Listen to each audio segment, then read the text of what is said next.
This here is a Stihl MS170. Customer complaint. It's a no start situation. Check your typical things. Compression.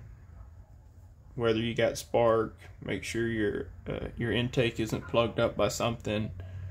And make sure fuel is getting to the motor. I'm going to start with taking the top cover off, because then you can just see everything. Pull our air filter. They might look clean on top, but this one doesn't look clean on top, but the bottom is where all the dirt ends up.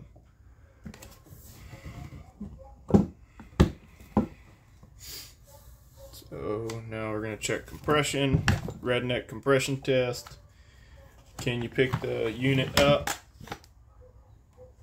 by the pull cord? It's dropping slowly, so it might be a little bit low on compression. Feels okay because it still gives some resistance when you pull on the cord holding the unit down.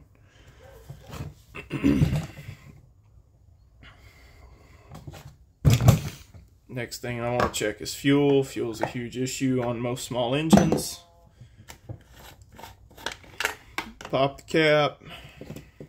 Fish the cap keeper out with hemostats. Does this one have fuel in it? Fish the fuel line out.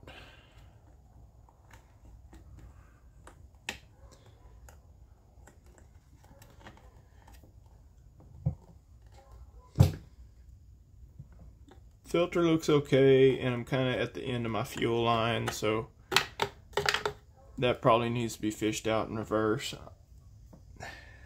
I'm not seeing any fuel in this unit, so I'm going to add some to it.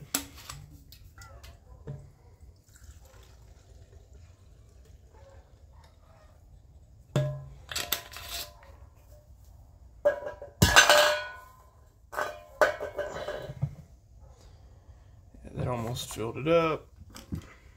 Throw the cap back on. Then we're going to try and start it.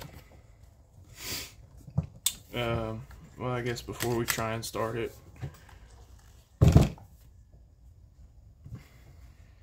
we can just verify that it has spark. It's going to be difficult to see, being that the area that I'm in is fairly well lit. But I'm going to pop the plug out. I always like to remove the plug when I'm doing a spark test. You can look at the end of it, see this one's running slightly rich. That side looks okay, that side's a little dark. When you pull the plug out, the cylinder's not going to build compression. Makes it easy to spin over on a bench.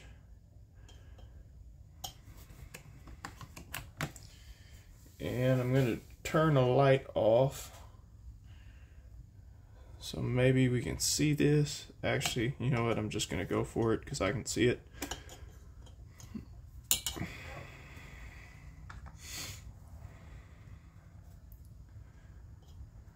Alright.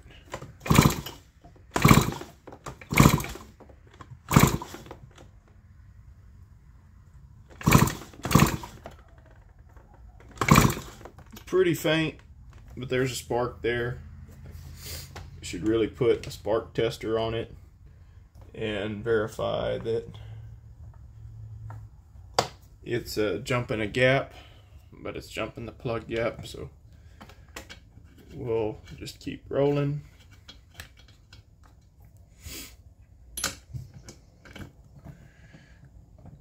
And that plug's already been cranked on. That crush washer is flat as a pancake.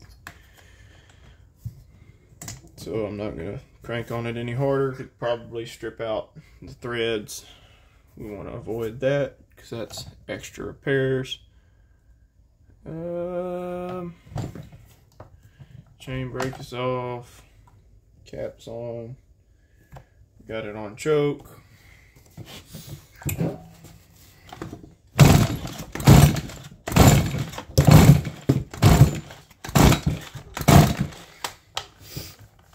Didn't want to fire there. So the next step would be try to supply it with a little bit of fuel. There's nothing in there. That is not enough to fire it off.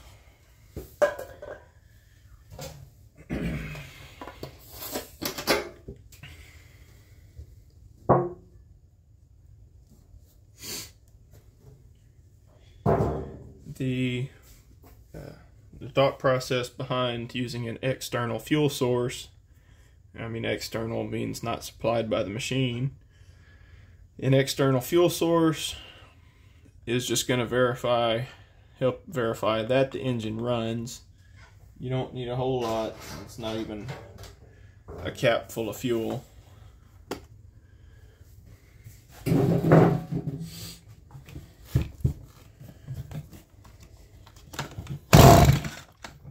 So that sounded like it tried to fire.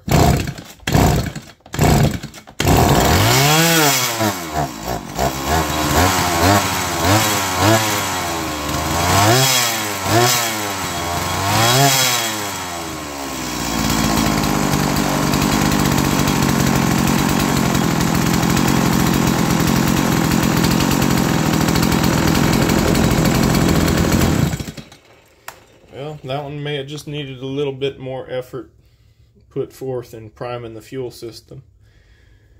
So it looks like they're kind of out of maintenance, gone beyond maintenance interval on a few things. Gonna check later this week. I'll change this filter, probably get them a fuel filter and fuel line, and then that sprocket looks good, but it's missing pieces off of it, so I'll get those pieces too, and maybe we can have this all done later on this week. Probably won't occur on video though, because it's just simple repairs.